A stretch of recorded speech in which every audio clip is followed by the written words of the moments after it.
Not even God is going to stop me doing what I'm going to do to you.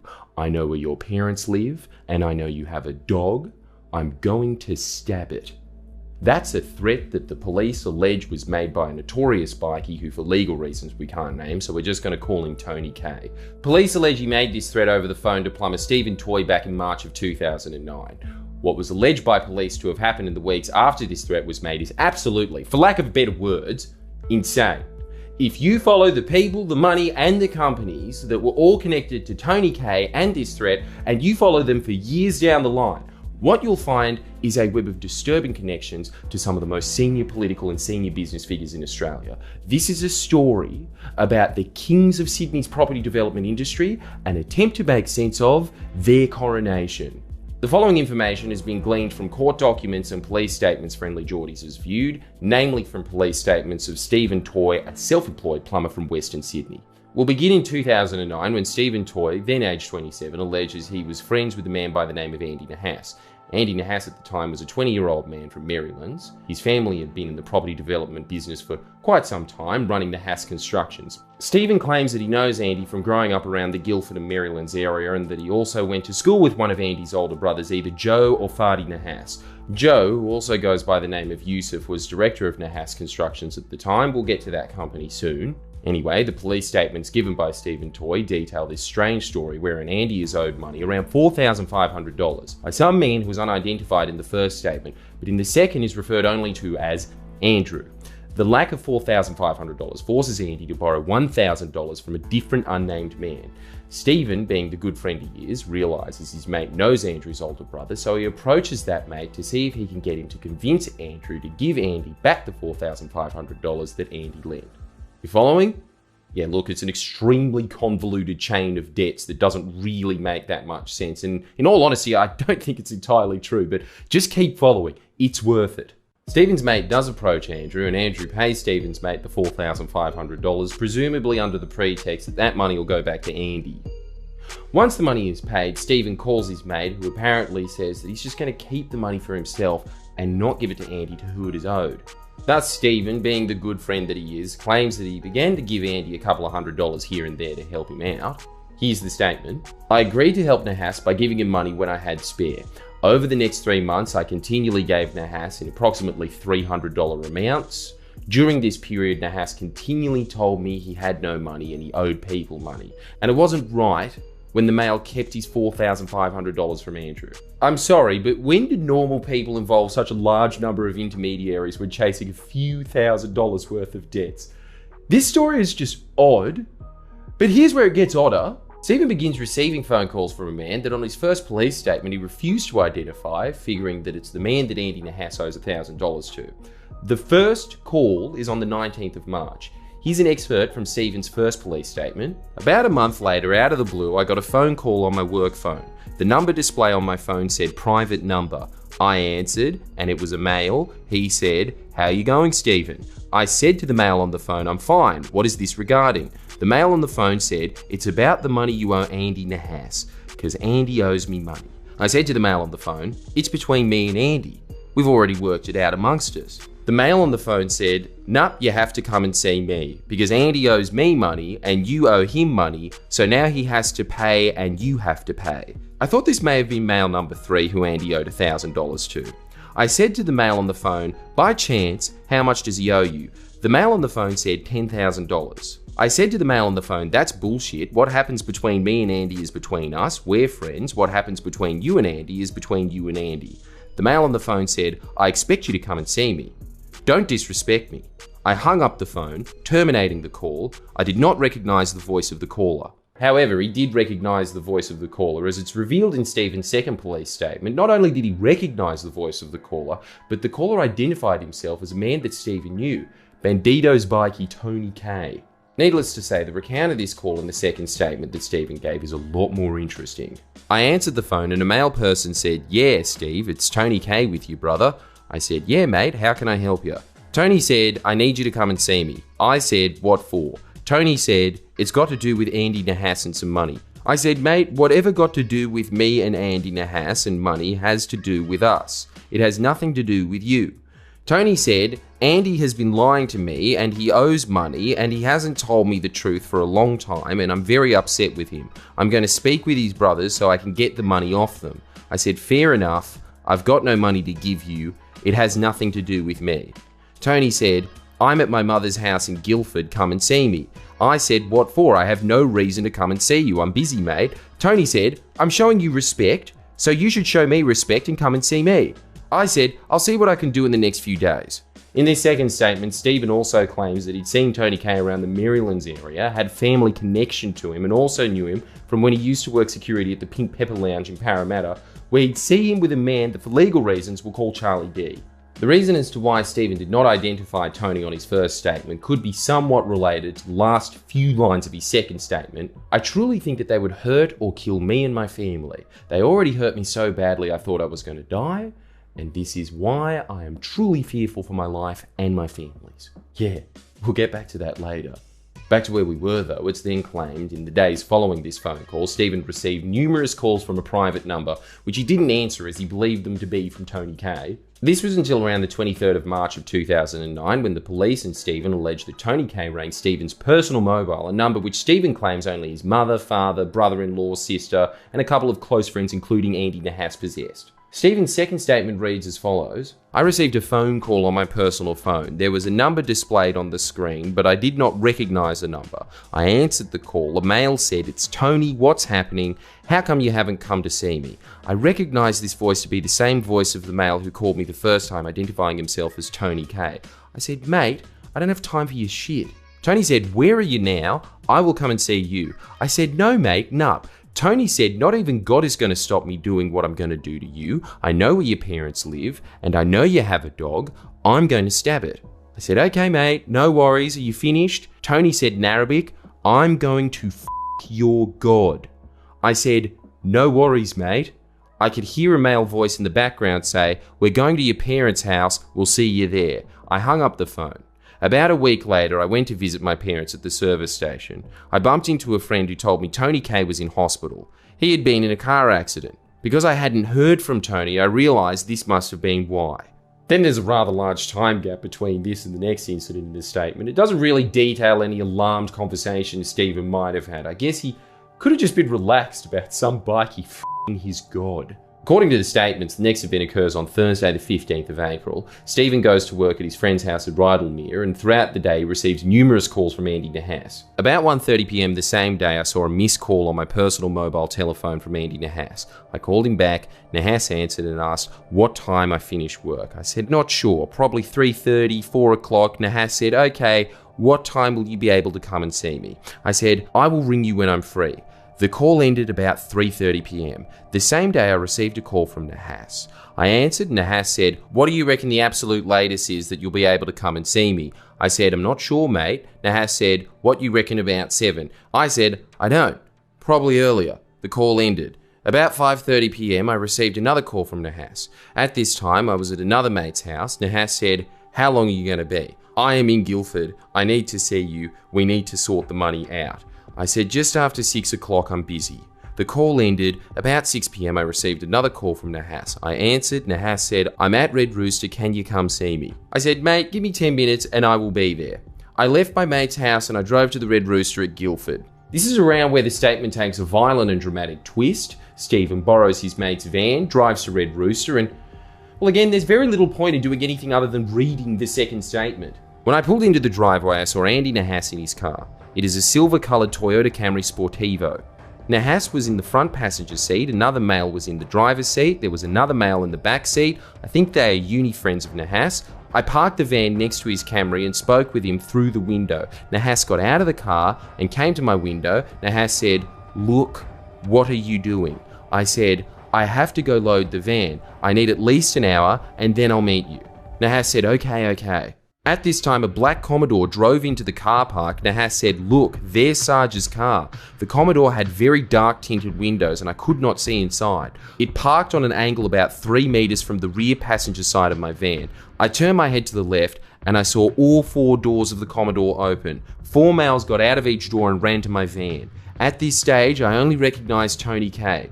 He ran to the passenger side of my van. Tony is about 22 years old. He is Middle Eastern appearance and is skinny. He is very tall, about 6'2". He's about my height, but because he's slim, he looks really tall. He was clean shaven and looks really baby-faced. He looks to me like a kid. He was wearing grey-coloured three-quarter pants, white-coloured Nike shoes, a dark-coloured hat, either Nike or G-Star, and a grey and horizontal striped hoodie. The hood was on his head covering the hat. As he was running towards the car, he held the front of his jumper up and I could see a Glock. The Glock was black, but looked badly scratched. Tony pulled the Glock out of the front of his pants and I watched as he cocked the gun. This all happened in a matter of seconds. One of the males opened the passenger door. It would have opened about 30 centimeters. I leant over and pulled the door shut and locked it. I sped off. I drove out of the car park and turned left. I'm not sure what street I turned onto, but it is the same street the Guildford Club is on. I looked in my rear vision mirrors and I saw the males run back to the black Commodore. They sped out of the car park behind me. On this road, the black Commodore overtook me just as the round meets Marion Street. I tried to turn left, but the Commodore pulled in front of me and I could not continue driving without running into the car.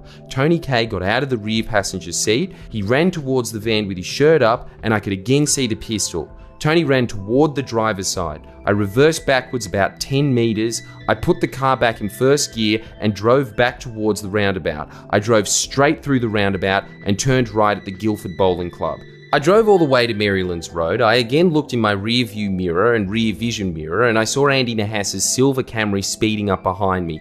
I went to turn right onto Marylands Road. The silver Camry forced me onto the wrong side of the road and then they got jammed behind a median strip. I kept driving towards a roundabout. I turned left at that roundabout. Granville Park was on my right hand side. I then saw the silver Camry drive up again behind me. I continued driving over a bridge that goes over the railway tracks. There were cars lined up at the traffic lights. I drove around the cars and through the red light and turned left onto Pitt Street. The Camry was still chasing me. On Pitt Street, the Camry overtook me. As it did, I turned right into a one-way street, and the Camry had no choice but to keep going. At the end of the one-way street, I turned right into McFarland Street and drove past Maryland's RTA. This car chase appears to be verified by the police, as in their statement it claims that CCTV footage from Maryland's railway station depicts a white van on the wrong side of the road, followed closely by a silver sedan. At this point, Stephen believes he's lost his pursuers, which include Andy Nahas, Tony K and a few other men, so he apparently drives the van to its owner's grandmother's house in Greystanes. When he gets out, there's no one home, so he leaves the keys in the letterbox and walks down the road. Now, poor Stephen has really bad luck because apparently as he got to a road just down from the house, Andy Nahas's silver Sportivo pulls up. Tony K, Andy Nahas, a bloke by the name of Olsen and another male got out of the car. At this point in the statement, we get to the obligatory near-forensic description of what brand of clothes each of the men were wearing. Nike Air Maxes seems to be a favourite, but as interesting as scallywag attire might be, the next section of the statement is far better. I got into a verbal argument with Tony and Olsen. We were yelling at one another. I remember him saying it was no longer about the money, it was about principle, and I had made Tony look like a gronk. Olsen walked towards me and I shaped up and got ready to fight. Tony pulled the Glock out of the front of his pants and cocked it back. Tony said, "Give me your phones." I handed Tony my personal mobile telephone. Tony and Olsen then grabbed me and pushed me into the back seat of the car. I was sitting in the center of the back seat and Tony was sitting on one side and Olsen was on the other. They were yelling at Nahas saying, "Get we will return the car when we feel like it." Got into the driver's seat and the other male got into the front passenger seat, drove off, and Nahas was left on the side of the road. One of them put a jumper over my head and forced me to lean down forward. I don't know which one it was. Whilst my head was down, I was repeatedly smashed in the face and head. I immediately felt severe pain in my head. The car drove for about 15 minutes. I was assaulted the whole time whilst the car was moving. I do not know who was assaulting me as my head was covered. I felt the car pull into the driveway. Moments later, the car stopped and I heard all four doors open. One of the males said, "Shut up, don't say a word, put your head down." Someone tried to pull me out of the right-hand side of the car. I hung onto the center console. I didn't want to get out. I eventually turned my body and tried to get out. I put my right leg out the door. When I put my left leg out, I felt someone grab it and twist my left foot inwards. This was extremely painful, and I thought my leg was going to break. As they were twisting my leg, I turned onto my stomach and crawled out of the car. Keep in mind, these are just details from Stephen's second statement. In his first, he details being stabbed in the car, but we'll continue. I ended up lying face down on what I believe was a concrete driveway. The concrete was light grey in colour. It looked like old concrete. One male said, "Get up, get up." I did, and they walked me into the garage. My head was still down and covered. I could only see the ground. Stephen's statement then alleges that he's repeatedly assaulted and then threatened and held against his will in this garage. I could slightly see through a gap. Olsen in front of me, he punched me in the face and I immediately put my hands up in defence. He said, "Put your hands down." I put them down. Olsen swung again and punched in the face. And I put my hands up. I remember he was breathing heavy. I then started to be repeatedly assaulted again by Olsen, only now he was using a 4x2 wooden plank. It was painted a very light grey, blue colour. He was hitting to my face and arms. During this time I saw Charlie D. He was with Tony and Olsen was still in the garage.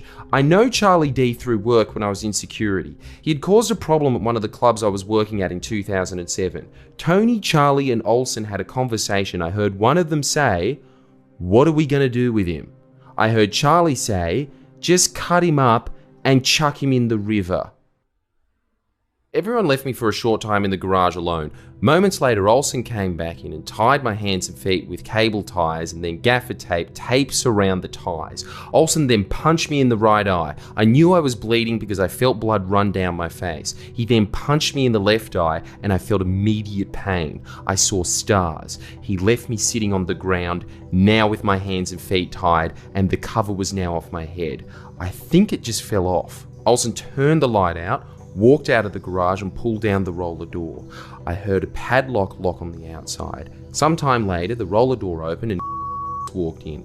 He was alone, was carrying a bottle of water, came over to me and helped me have a drink. As my hands were tied, I could not hold the bottle, so he held it to my mouth and tipped water in. I could see the bottle was the Fiji brand and was a rectangular bottle. It was clear and the water inside was ice cold like it was straight out of the fridge. Was carrying a torch or something, so he did not turn the light on. He said, "Are you alright?" I said, "No, I'm f***ed." Left the bottle beside me in the garage and left, closing the roller door again behind him.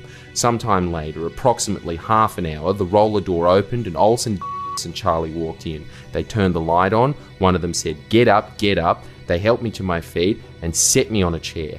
The same chair I described in my other statement. They tied my body to the chair. My arms were also tied to the back of the chair around my elbows. My hands were left cable tied and gaffer tapes. However, they cut my feet and re-cable tied them to the legs of the chair. They left the garage, turning off the light and closing the garage door again. My version from here is exactly as I stated in my original statement. However, at some stage, I believe it was the following day, Tony K came into the garage and he was with his cousin. I know of Tony's cousin through working at clubs. Andy Nahas has also mentioned him. I've seen him before, however never spoken with him. Charlie D was with them. They were in the garage with me for about 20 minutes, and during this time Tony K stood on my face and continually told me don't look up. The other two were saying stuff, but I don't remember what they were saying. At one stage I was lying on my side and Tony was standing on my face. Tony said, "Go and get the bolt cutters. We're going to cut your toes off and send them to your mum." I screamed, "No, no, no, no," and I started kicking and moving. Tony K said, "Okay, we won't do that. We will cut your finger off and send it to your mum. You won't bleed though because we will burn the metal and hold it where we cut your finger off and it will stop the bleeding." Tony K then said, "Look up." I could see he was holding a piece of sponge. It was like greeny colour and it looked like an underlay. He said, "Put this in your mouth so you don't scream when we cut your finger off." I could see Tony K was holding a pair of garden shears and had them open around my left thumb. I thought he was going to cut my left thumb off. He just stopped and let me go. Tony K then said, "You have two options. You can either let me shoot you in both of your knees and we will drop you off at the hospital and let you go, or you can think of who is going to come up with $50,000 for us." I said, "I don't know who's going to have that kind of money, mate, and I don't have my phone and can't go through it." Tony K said, "Well, think of someone and I'll leave you here for a few hours. You are a waste of time and having you here is a risk because people will start to know." Stephen's first statement then details multiple phone calls between him and his mother in a desperate attempt to raise the 50k. Seemingly after these fail, one of these men gets spooked and releases Stephen, but only after he spent a night locked up in the garage. In his first statement, Stephen, like he did with Tony, refuses to identify this man, but his second statement reads as follows. Was the person who took me home. There was no one else there that day. The reason I did not tell the police this part of my version when I first made my statement was because I'm extremely scared of these people. During the time they held me, they repeatedly told me that if I told police or anyone went to the police, that I'd be dead. No one would ever find me, and they would do the same to my family. What they did to me, they had people on standby to do it. From this experience, I believed this to be true. I truly think that they would hurt or kill me and my family. They already hurt me so badly I thought I was going to die, and this is why I am truly fearful for my life and my family's. I am so scared that they will do more bad. They know where my family live. Since the incident, I have been in hiding because I'm scared they will come and kill me. After being released by Stephen goes to his parents' house, then immediately to hospital where he's treated for broken left eye socket, head trauma, severe bruising to face and eyes, stab wound to the left side of his chest, cut to his right eyebrow, severe bruising to both his arms, constant headache, chipped front lower teeth, severe swelling to face, eyes, neck and arms. But the ordeal apparently isn't over for Stephen, as police allege that whilst he was being treated in hospital, a group of men came looking for him. The police statement reads as follows. While Stephen Toy was at Westmead Hospital, Mustafa Jawad, Tony K and another male separately entered the emergency reception area of Westmead Hospital. CCTV footage obtained from the hospital depicts Jawad, Tony and in the foyer of the emergency ward. At one point, all three meet up and sit in a group on provided chairs. At various points, is seen to approach the reception desk. On one occasion, Tony is present at the reception desk with him. CCTV depicts Jawad gaining access to the ward while Stephen's mother was in the ward waiting for the complainant, who had been taken for a CT scan. She indicates that a male matching the description of Jawad walked down the aisle and seemed to be looking into each separate bed area. He looked like he was trying to find someone. She heard him speak to a nurse and say, "That guy that has been bored in and was bashed in the last 2 days, can you tell me what his first name is?" She reports that the nurse said surname and the response was no first name. The nurse said, "You'll have to go to the front desk." Stephen's mother reports that the nurse told her that there had been an inquiry about her son. Stephen's mother asked her to find out their name and who they claimed to be. She indicated that a short time later, one of the administration spoke to her and indicated that there had been a man saying his name was and he was Stephen's brother-in-law. The complainant was made anonymous for hospital purposes. Stephen then makes the two statements to the police, one on the 18th of April and the other on the 24th. The second one I just read the bulk of. This seemingly leads the police to wiretap the phones of the accused. On the 9th of May, Stephen Toy texts Andy Nahas the following. "You had nothing to do with it. I told I'd seen you before I was going to my mum's house, and then I drove off and then stopped to make a call. Then I got bashed and robbed. And when I was in hospital, they thought I was a bikie and everything. I'm not. I just told them I got bashed and robbed, bro. I didn't mean to put you in. I told them it had nothing to do with you. I just seen you quickly before it happened. That's it. I was full f***ed in hospital on morphine and I had 3 detectives screaming at me, bro. I gave them the biggest blow-ass story, man. I'm sorry that they busted your balls." The police statement also detailed phone calls, lawfully intercepted telephone communications, recorded extensive phone conversations / SMS messages between Andy Nahas and Stephen Toy in relation to the kidnapping. Further conversations / SMS contact was then had between Andy Nahas and Tony K. On one occasion, 9th of May 2009, during an exchange of a number of SMS messages between Andy Nahas and Stephen Toy about the offence, Stephen Toy indicated that he is interstate. Andy Nahas called Tony K and relayed the information from the SMS messages. During this call, Andy Nahas refers to Stephen Toy as that bitch and that girl. He also tells Tony K he reckons he is interstate. Tony K says, "Where's interstate?" Andy Nahas says words to the effect of, "I don't know, we're going on a holiday, cuz." Tony K says, "Alright, bye." Conversations have also been intercepted between Andy Nahas 3 days later, on the 12th of May, about 20 heavily armed police raid the homes of Tony K and 3 other suspects, arresting and charging Tony K, Andy Nahas, and Olsen with kidnapping offences. I believe all were denied bail apart from Andy Nahas, who was released on a $25,000 bond paid for by his brother Joe Nahas. Along with the bond, Andy's bail conditions included report daily to police at Marylands, surrender passport to register at Liverpool local court, do not apply for any travel docs or approach any points of departure from Australia, not approach or contact any co-offenders, victim or witnesses or cause anyone else to, and a non-association order with any members of the Bandidos Motorcycle Club. On the face of it, this ordeal appears to be a pretty slam dunk case for the cops. You've got a witness, phone taps, CCTV footage, but what happens just a month later appears to derail the entire case. On the 15th of June 2009, the police receive a letter from Stephen Toy's lawyer advising them that Stephen no longer wished to be a witness.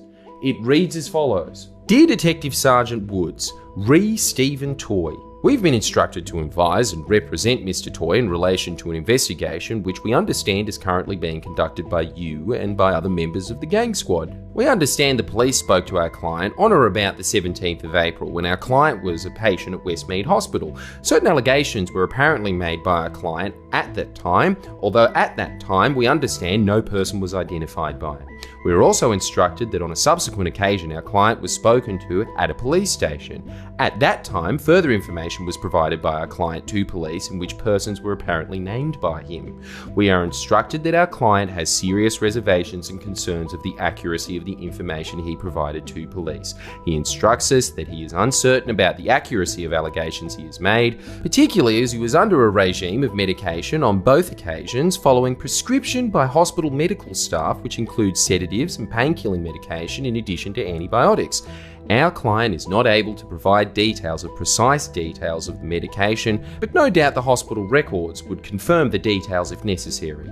Our client instructs us that he does not wish to pursue any allegations he may have made, nor does he wish to participate in any other interview by police, nor does he wish to become embroiled in any criminal prosecution as a witness. Our client wishes to resume his normal day-to-day life without being subjected to the pressure inherent in criminal proceedings over which he has no control, and in which allegations he has made, which are unreliable to say the least, given his previous medical condition, will be relied upon to prosecute other people. In these circumstances, our client has instructed us that he does not wish to be approached by police. If there are any further matters which the police wish to take up with our client, he requests that these be directed to this firm. Subject to any advice by this firm to the contrary, our client will not agree to be questioned directly. We look forward to receiving your confirmation that police will respect the wishes of our client. Yours faithfully, Chris Watson, Watson Solicitors. Odd. Police then get a forensic scientist to basically state, no, antibiotics are not magic mushrooms, they don't change your memory, quote. Their medication he was taking or prescribed would not have caused him to give inaccurate information to police or be uncertain of events which are described in Mr. Toy's statements. However, he was allegedly kidnapped and assaulted, which would be expected to have a traumatizing effect and may affect memory. Various legal skirmishes ensue over the following months. In December 2009, Andy Nahas's lawyers flagged their intention to cross-examine Stephen Toy. Keeping in mind, this is months after Stephen's lawyer had stated to the police that Stephen no longer wished to be a witness. The Department of Public Prosecutions agreed to cross-examination, yet there's a question as to if the hearing will even happen, as the key witness is not supporting the prosecutions. Then there are very little documents we've managed to view really until August and September of 2010. The most interesting one being this one dated the 6th of September 2010, where a police officer from the gang squad makes the following statement. Between the 2nd of August and 6th of September 2010, I made numerous attempts to locate Stephen Toy, including attending his last known premises. Every time I attended these premises, no persons were home. On the 6th of August 2010, I attended the last known address for Toy's solicitor. No persons were at this address. I then contacted the mobile telephone number for this service. No person answered. And there was no message service for a message to be left. I then got in contact with Decran Yakinian, Toy's last known solicitor, who stated to police that he had not spoken with Toy in some months and no longer had his contact details. Yakinian was going to try and get his details from a friend of Toy who still was in contact with Yakinian.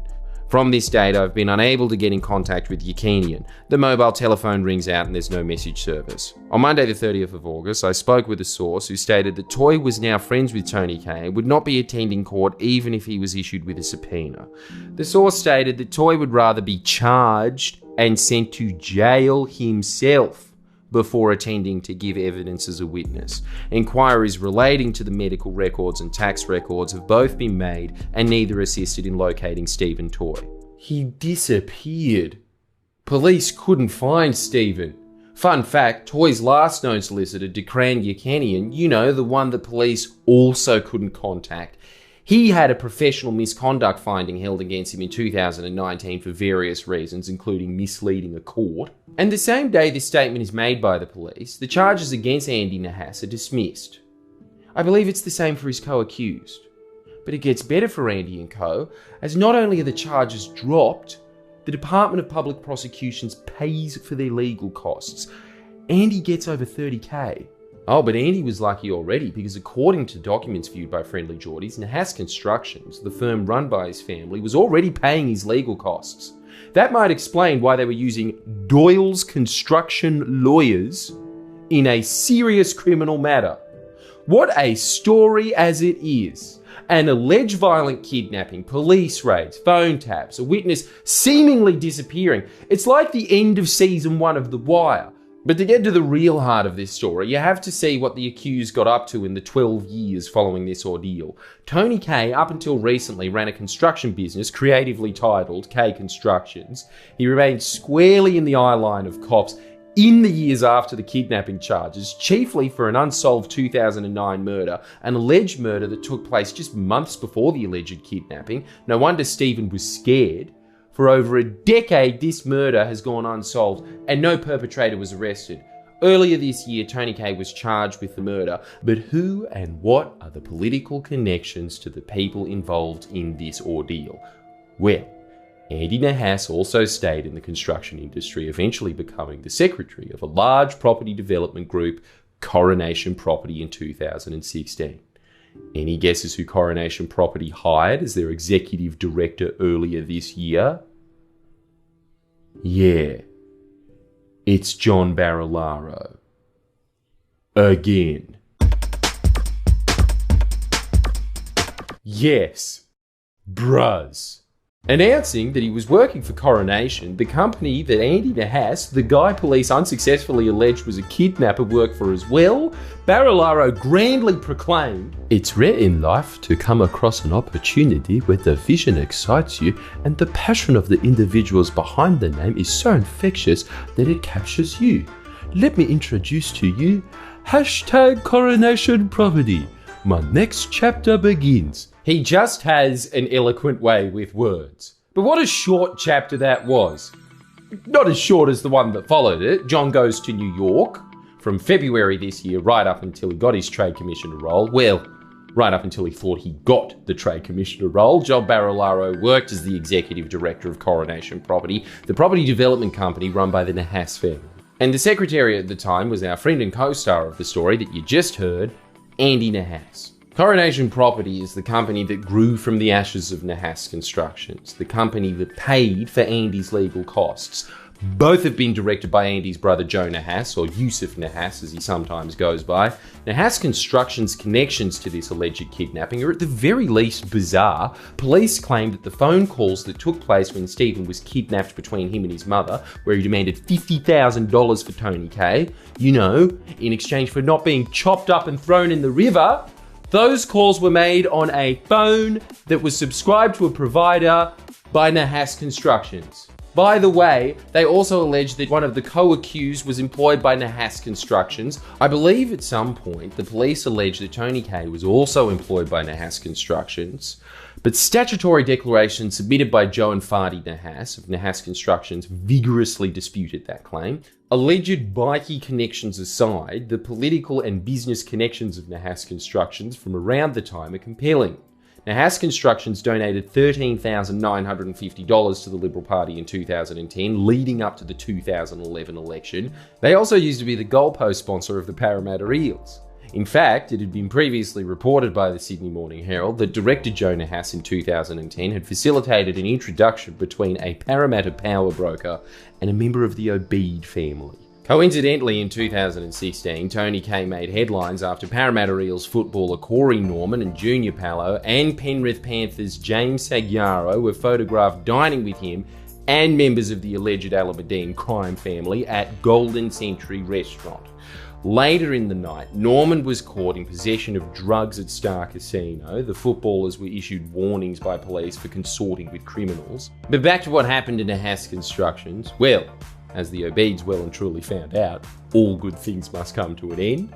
And in 2012, Nahas Constructions went bust, leaving a trail of subcontractors chasing up unpaid debts. In fact, one subcontractor, Bluestone, blamed Nahas Constructions' alleged failure to pay them for their work for their demise. Things obviously got pretty desperate, as it was reported in 2013 that Standover man and Mick Gatto associate Alex Talul was employed by desperate contractors to chase debts from Nahas Constructions. It wasn't looking good for the Nahas family business. Kate McClymont reported in October 2012, Joe Nahas, who also goes by Yusuf Nahas, listed himself as unemployed on his personal insolvency agreement. This allows a debtor to come to an agreement with creditors to settle debts without becoming bankrupt. Yet only about a year later, as reported by McClymont, in March 2014, he became a director of Coronation, and 2 months later, Nahas finalised his obligations to creditors, according to corporate records. Like a phoenix from the ashes, Coronation Property rose.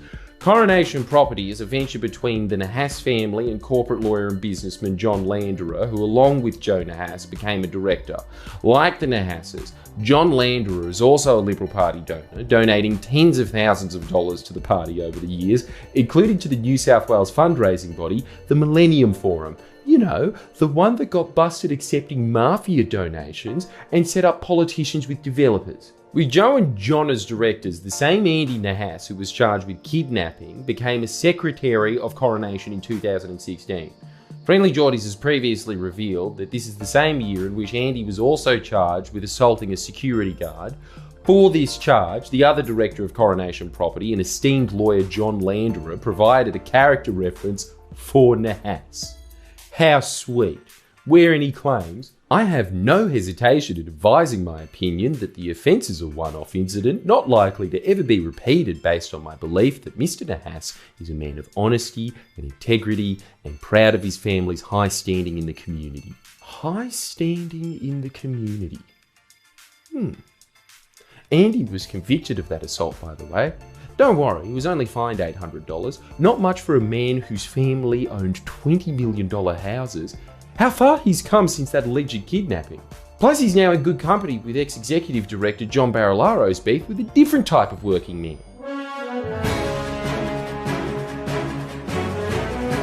Coronation really do seem to be his people. I'm saying it now, he shouldn't have quit. They too understand the troubles of dealing with impertinent media. Take a look at these media clips from a few years back. Some of Sydney's biggest developments, millions of dollars, an allegedly stolen Lamborghini, an attempted home invasion and assault. They're the ingredients of a family war being played out right now in a Sydney court between three wealthy brothers. The Nahas family is behind some of our biggest developments, from the paper mill in Liverpool to a luxury tower in Parramatta, not to mention lavish weddings like this. Shutting down the City West link in the months before Salim Mahaja's nuptials made headlines.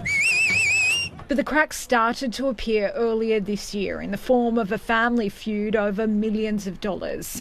Fadi Nahas on one side claiming the dispute sparked this: CCTV of two unidentified men trying to kick down his front and back doors as his wife and child cowered inside. The cause of the incident, however, remains unknown. Once we're warriors, three of us, we're great at what we've done, and just fallen apart, deteriorated over money. Fadi, who claims he wasn't paid his cut of the Coronation property company, was accused in court of intimidating the managing director, his brother Joseph, telling him, "You are going to pay me my money and it's going to be nothing under $5 million. The court heard he also punched his brother in the face and took his Lamborghini and Range Rover. Fadi doesn't deny those allegations, but says the luxury cars were in lieu of the money he was owed. My client thought he was entitled to a payout and he hadn't got that, so that will be part of his defence. The feud far from over. The hearing will resume later this year. Kelly Fedor, 9 News. Together, they built some of Western Sydney's biggest luxury developments. But tonight, the Nahas family is torn apart. A dispute between brothers landing one in court on criminal charges.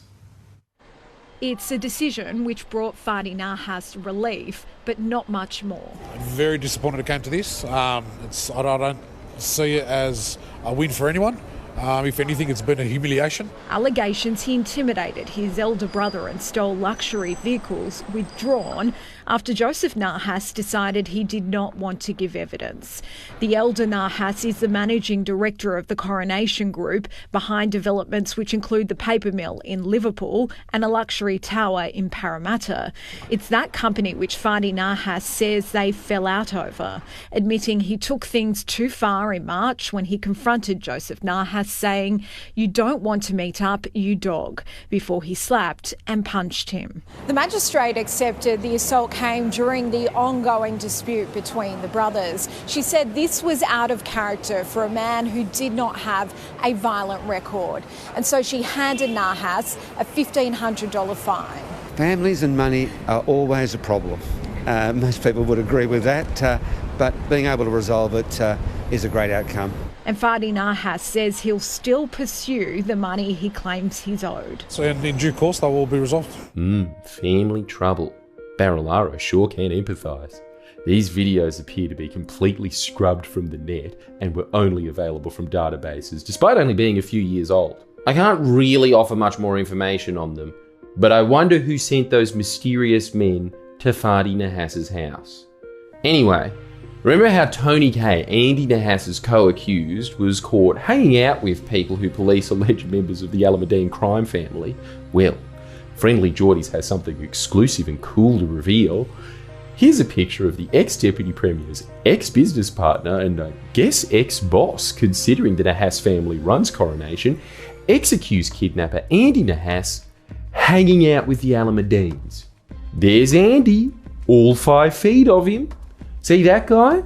That's Masood Zakaria, an alleged Alameddine heavyweight and now on the run as one of the most wanted men in Australia, wanted over his alleged involvement in a failed attempt to kill Ibrahim Hamzi. A company he directs, Zac Services, is also a shareholder in labour hire business Alpha Omega Enterprises. We asked if Coronation or MM Builders have done any business with Alpha Omega Enterprises.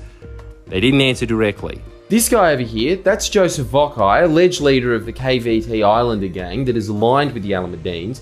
He's currently imprisoned, refused bail over the same failed plot to kill Ibrahim Hamzi. And him? That's John Baysari, another Alameddine associate. Earlier this year, he handed himself into police after being wanted alongside Masood and Joseph. He was charged with 9 offences, which included the usual drug possession and supply, dealing with proceeds of crime and participating in a criminal group. It's just insane. In just December last year, all 3 of these men were wanted by the cops, and here they are posing for pictures with the Deputy Premier's business partner. And this guy? That's Ali Yunus, the cousin of the alleged head of the snake, Rafat Alameddine. You might know him better as a huncho. Stab you in your blood vessel, these cars ain't rentals, these bras ain't special. This money high level, we gon' put you in your kennel, nah bitch, no wrestle, all my homies coming several. Wrap you up like a pretzel. What the hell is that? If this picture wasn't good enough, here are some close-ups of a huncho with our guy, Andy Nahas. Coronation property has some associations with really questionable characters. And the Alameddines too. We think this Trade Commissioner scandal is outrageous, but these are the people that the ex-Deputy Premier of New South Wales went to work for immediately after leaving office, and the Parliamentary Ethics Advisor approved. nobody batted an eye. Apparently the second highest office holder in the state, parachuting from that job to become a property developer, is just fine in New South Wales. It's already been reported that John Barilaro made representations to the Building Commissioner on behalf of Coronation Property. So watch this space. We put questions to John Landerer, Andy Nahas, Joe Nahas and John Barilaro. Their responses are here. This is just the beginning of an ongoing investigation into Coronation Property. We have more to come, especially pertaining to their dealings with contractors. So if you've had dealings with Coronation, or have any information you wish to share, send it to friendlyjordies@protonmail.com. Stories like this take a large amount of time, resources, legal risk, and just plain risk to produce. If you appreciated today's video and would like to see more long-form investigations like it, please become a patron. Links to our Patreon in the description, and you can also click the link here. You can also buy a Fixated Persons Unit t-shirt. And as a final note, I want to emphasize the size and wealth of Coronation Property Co. This video was the story, or lack thereof more accurately, about the people that ran a bus construction company rising from the ground to be crowned one of Sydney's largest developer families, Coronation Property Co. Their website today reads, with over $5.3 billion in mixed-use projects in the pipeline, Coronation Property's story has only just begun. And you know something? I think they're right.